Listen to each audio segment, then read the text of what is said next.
Ladies and gentlemen, children of all ages, welcome to Danny's Pokédex. Today we'll be continuing our journey. We're playing Pokemon Fire Red. Last time we just beat Brock and we got the Boulder badge. So now let's see what's next. Hopefully we'll make our way to Mount Moon today and we'll see if we're able to cross it or not. I know we have a couple of battles coming up. So let's see. I'm hoping that this video would be a short one today. So yeah, like last time we caught a few Pokemon. I did a lot of training on the route right below Pewter City. I'll show you the Pokemon list that we have in the top six party, but let me go ahead and actually buy a few items first. We don't have that many Poke Dollars in our wallet, but let's see. I think we're gonna need some escape ropes later on. So I'm just gonna stock up for now. Let's get two of these. Let's get a couple of repels. Again, like don't plan on using repels. I want to catch as many Pokemon as possible along the way.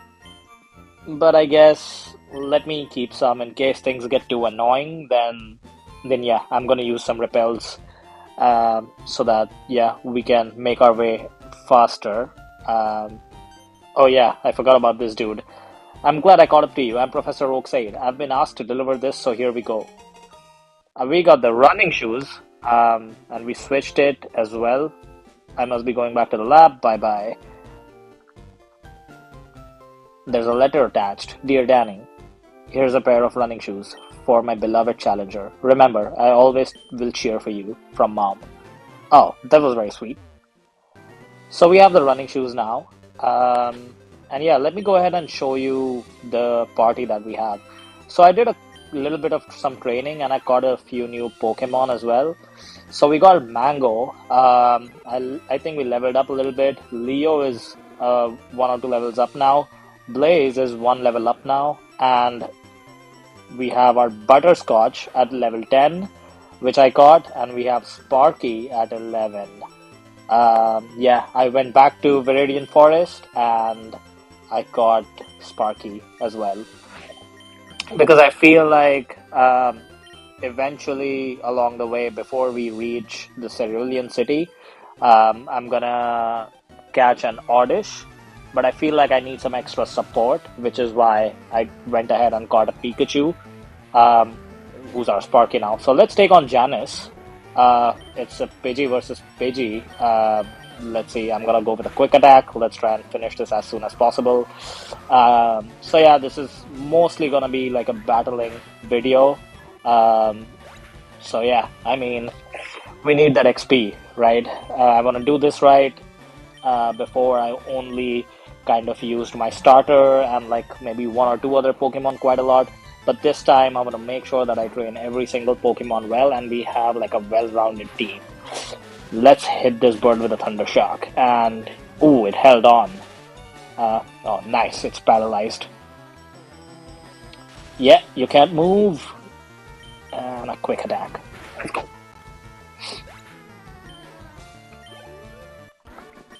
We defeated Janice. You're mean. We got 144 Poke Dollars. Yes, I am mean. If you want to be the champion, you have to be a little mean. I guess. I don't know. Bug catcher Colton sends out a Caterpie. Let's go.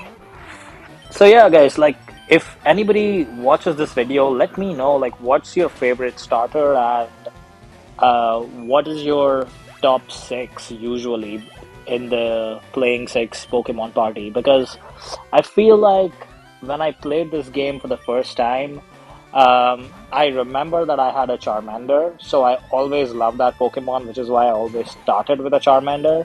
But along the way, I think I used like Pidgeot as well. After my Pidgey evolved later on in the game, and I think other than that, I had a couple of legendaries. I remember that I fought the Elite Four with. I don't think that I had a lot of like casual, like usual Pokemon in my top six. But this time, I'm planning to do it a little bit differently. This time, I'm hoping that I actually go on and like use the Pokemon that we raise along the way and that we catch along the way. I mean, it doesn't have to be like the same party that we have right now. Obviously, I'm not gonna go and challenge the Elite Four with like a Butterfree or a Metapod in my party right now. But I feel like even if I catch Pokemon towards the later stages in the game, I do want to raise them. I do want to train them, hopefully get a cool move set going and challenge the Elite Four with those Pokemon. Like, I really don't want to use legendaries this time. I mean, of course, I'm gonna go ahead and catch those legendaries because I still want to fill up the Pokedex as much as I can.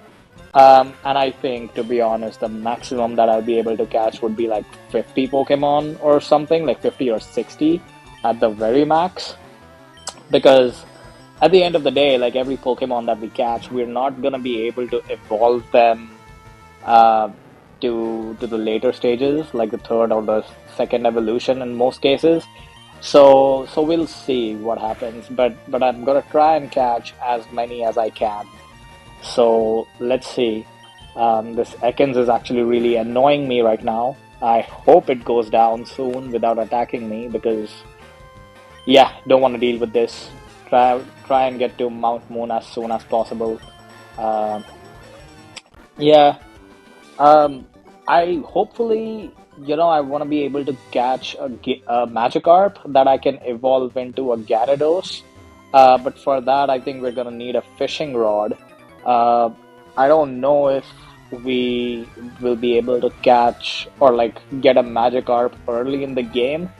Again, my memory fails me, guys. I'm sorry. I don't remember if there is a spot where you'd get a Magikarp early in the game. Let's see. But yeah, like when I get an old rod or something, I think I'll be fishing and catching a Magikarp so that we'll be able to hopefully train it and get it to evolve and become a Gyarados. Because I think that Pokemon is very essential, especially in these like Gen 1 games. It's a pretty strong Pokemon to have in your top 6. Let me know what you feel about that. Yeah, like I'm really interested in knowing, like towards the first 4 gyms, right, of like Gen 1 games like Pokemon Fire Red and Leaf Green. What is your party of the top 6, and how does it change in the second half of the game? And maybe you could think of like the Elite Four as like the third half of the game. Yeah, like does it change? How does it change? And what are the things that you look at in order to change? We're gonna open up with Sparky right here. Sending out Caterpie. Again, like I want to mix things up. I want to be able to train every Pokemon possible. So that's why I feel like it's important for all of our Pokemon to get these reps in and get some good XP going. Because yeah, like I want to have a well-rounded team. So we paralyze the Caterpie, hit him with a Thunder Shock, it goes down. Guys, I think I feel really good about my team. Like, I mean, we're doing well.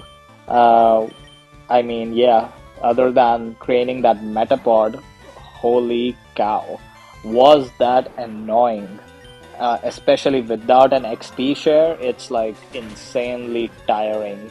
And it's only gonna get more difficult to train these Pokemons, especially because like I'm not using any cheat codes.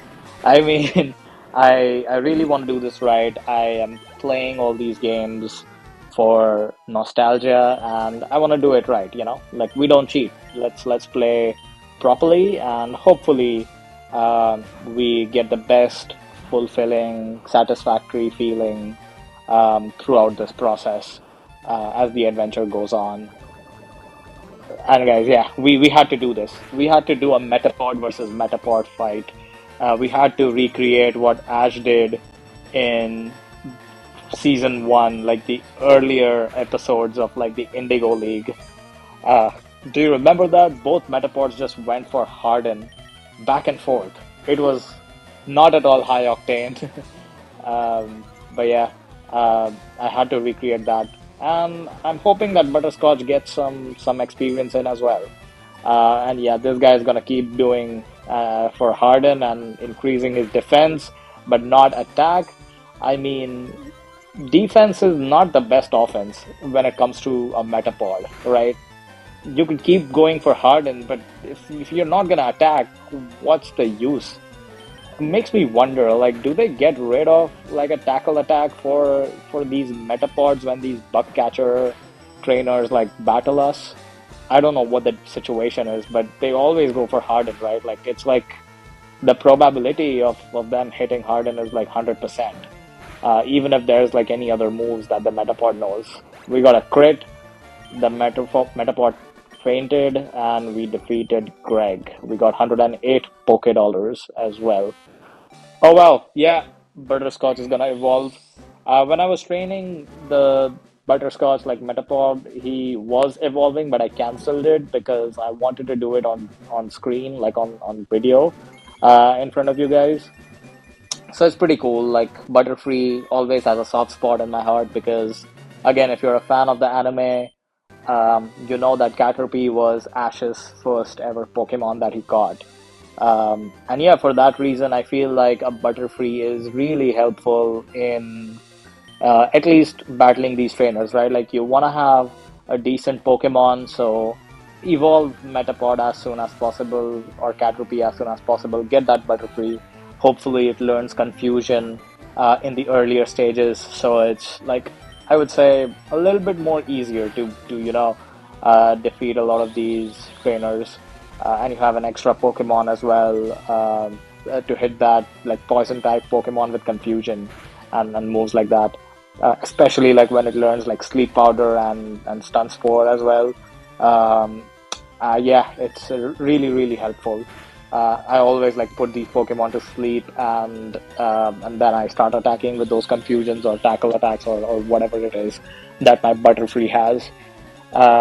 So yeah, like it's pretty interesting in the sense that how how much like I miss the anime. I recently, like a few months ago, like finished Pokemon Journeys, and I believe that there are three seasons.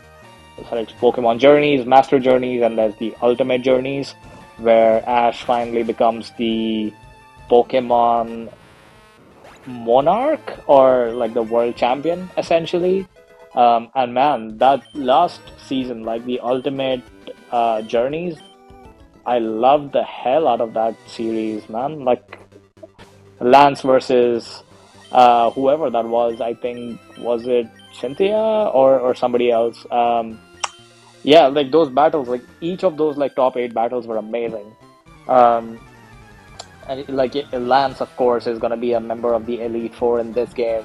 And again, like I said, like this was the first ever game that I ever played, so I remember Lance as like this dragon trainer who had like a bunch of Dragonites in his team, and I had a really tough time when I was like a 11-year-old playing these Pokemon games, and I started off with Fire Red, and I remember Lance very distinctly. So I was happy that I got to see Lance again in the Ultimate Journeys season of the anime. Yeah, this was really really interesting, and I loved what they did with Project Mew and going and challenging, not challenging, but like being a part of that team in order to find and catch Mew. With Gary as well, like you know a lot of people when we were young, like we found Gary super annoying, but over the years you come to love his charm and how they've portrayed him in the anime. So yeah, I really really missed Gary, Misty, Brock, those guys, and all of these people make appearances during the final anime as well. Yeah, I also watched the last epilogue series. I think there's like 10 to 12 episodes for to be a Pokemon Master. I believe that's what it's called. Oh god dang it, this Jigglypuff just won't go down. Put us to sleep when it was on 1 HP, literally, and now it's gonna go for a defense girl. When I wake up, you're gonna go down. The defense is not gonna help you. Come on, Sparky. Let's go. Wake up. Oh my god, this is just so annoying. Alright, finally I'm gonna hit that Jigglypuff with a quick attack. It goes down. And we gain 228 XP. We grew to level 12. And we defeated Robin. She gave us 224 Poké Dollars. Yeah. Alright, let's switch it up. I want to be able to catch a Nidoran if I run into it over here, which is why I'm spending a little bit time on the grass patch right here. Uh, Before stopping at the Pokemon Center right up ahead. I think uh, there should be a Pokemon Center right outside of the cave, hopefully. Alright, we ran into a Nidoran. Let's go. I'm gonna hit him with a quick attack. Hopefully it doesn't faint. Alright, amazing. And now we're gonna throw a Pokeball. We don't have too many Pokeballs as well. I feel like we should... Oh god, we should have bought some Pokeballs at the Pokemon Mart. Never mind. I don't know. There's only gonna be like a Geodude and I guess Zubat in the cave. So two Pokeballs, two Pokemon to catch. Yeah, should be fine. I'm gonna go ahead and name this Nidoran Nobi. If anybody watched Doraemon, that's what Nobita's mom call him. Calls him, or I think that's the name that he had in the Japanese version of the anime, right? It wasn't Nobita, it was Nobi. Yeah, I don't know if there's any other Pokemon in this grass patch. Let me maybe give it like a couple of tries. And if we don't run into anything new, then I think I'm just gonna bounce. So yeah, like as I was saying in the anime, it was like really cool that every single character, like a friend or a rival of Ash, made an appearance in the anime in the last three seasons. Um, so if you haven't seen it yet, I would highly recommend it. Um, so yeah, like go ahead and have fun. The nostalgia really hits hard. I'm gonna hit this Mankey with a gust, get some cheap XP. Um, yeah, and also what I loved about it was like the amount of like legendary encounters that they had were also like more frequent. When we think about the anime, right, like the first few seasons, there were a lot of like filler episodes, but this time, like, I didn't feel like there were a lot of filler episodes. Like every episode, right, there was something or the other happening very quickly. It was pretty fast paced. So I enjoyed watching this anime thoroughly. Yeah, this guy's telling us that he loves that we got the Boulder Badge and he loves Brock. Let's talk to this girl real quick. I tripped over a rocky Pokemon Geodude. Yeah. So we know that Graveler evolves into Golem, but I'm gonna have to trade it. So I don't know. Let's see if we can do that. But I don't know if I'm gonna have a rock Pokemon in my playing six. Yeah, I just don't know. So I'm gonna talk to this guy. Hey, I've got a deal for you. I'll let you have a secret Pokemon, a Magikarp for 500 Poké Dollars. I don't know if I want to spend that much money right now. Let me know because I'm really keen on evolving a Magikarp into um, into a Gyarados. So right now we have like a decent playing six. I feel like if I have a Magikarp, then I'm gonna have to. I don't know. I'm gonna have to kick someone out, and yeah, I don't. I think the earlier it evolves, the better it is. So guys, I think it's been a pretty decently long video, 19 or 20 minutes. So I'm gonna go ahead and save the game and end the video right here. And I'll see you tomorrow, guys. See you soon. Thank you so much for watching.